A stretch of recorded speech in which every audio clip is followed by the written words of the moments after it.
In an interesting move from Elon Musk, he refuses to block Russian news on Starlink.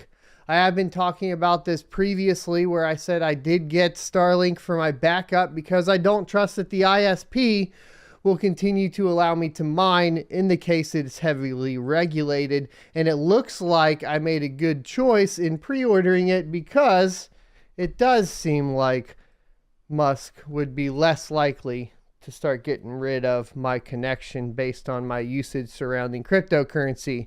Space Exploration Technologies Corporation, SpaceX chief Mr. Elon Musk has revealed that his company is preparing for defense against cyber attacks and signal jamming.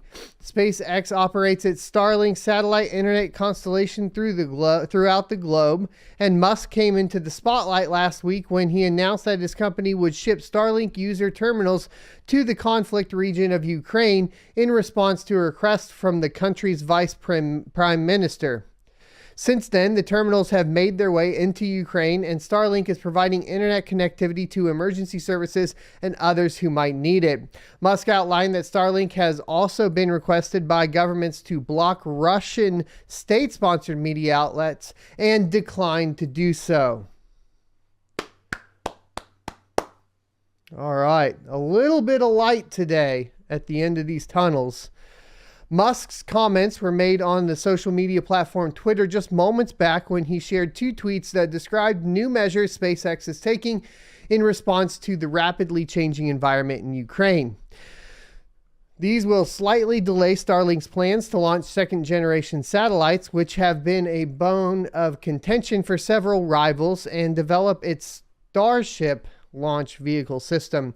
The executive's first tweet stated that SpaceX reprioritized to cyber defense and overcoming signal jamming will cause slight delays in Starship and Starlink V2. That's fine. We get it. I kind of get it, right? This comment comes after several commentators had speculated whether Starlink was putting itself into harm's way by providing internet connectivity to Ukraine.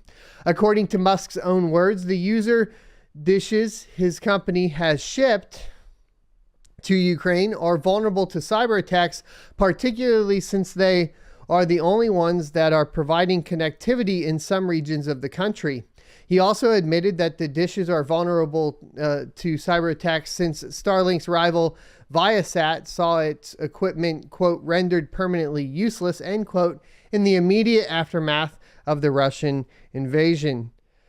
His second tweet shared that several governments, excluding Ukrainian officials, have also asked Starlink to block access to Russian news sources. Despite aiding the Ukrainians in their time of need, Musk remained firm on this front and stated that he will not comply with these instructions, citing the obstruction of free speech that they entail. According to him, Starlink has been told by some governments, not Ukraine, to block Russian news sources. We will not do so unless at gunpoint. Sorry to be a free speech absolutist. Look, man, we need principled individuals making big decisions. We need principled individuals discussing these topics. We need to base it in the fundamentals of decentralization, of access to information, financial services, and everything to all, regardless of race, religion, or country of origin. In response to users on Twitter pointing out that Russian media outlets are propaganda, Musk replied that he believes all news sources carry propaganda to an extent, and some do so more than others. He's not wrong. In response, Musk took the comments in good stride and retorted that perhaps it was poor weather conditions that had made his company ship the terminals to Ukraine. Starlink has stepped up its satellite launch cadence this year and is on track to launch a new mission every week. So far, SpaceX has launched 9 rockets this year as it continues to develop its Starship rocket in Boca Chica, Texas, where its facilities are currently undergoing an environmental assessment by the Federal Aviation Administration, the FAA.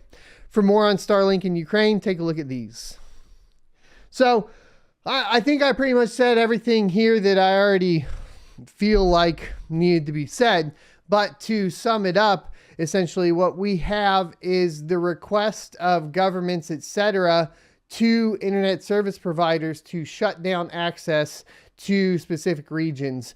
And if you think that that won't bleed over into your region eventually, if they figure out that they can manipulate and do this at will, then I think you're lying to yourself. And we do need people in power of or in control of internet service providers that have the public's basically well-being in mind and preserve free speech, preserve pretty much, as far as from the U.S. perspective, the Constitution. And that's how I feel about it. And I think that what Elon Musk did here was great. So there you go. I still disagree on Doge. So I hope you enjoyed this clip from the Crypto Mining Morning Show every Monday through Friday, 7:45 a.m. Pacific and 10:45 a.m. Eastern Time. You can check out more clips here, or if you're interested in checking out the entire live show, you can check that out down here. Thanks for watching, and I'll see you next Tuesday.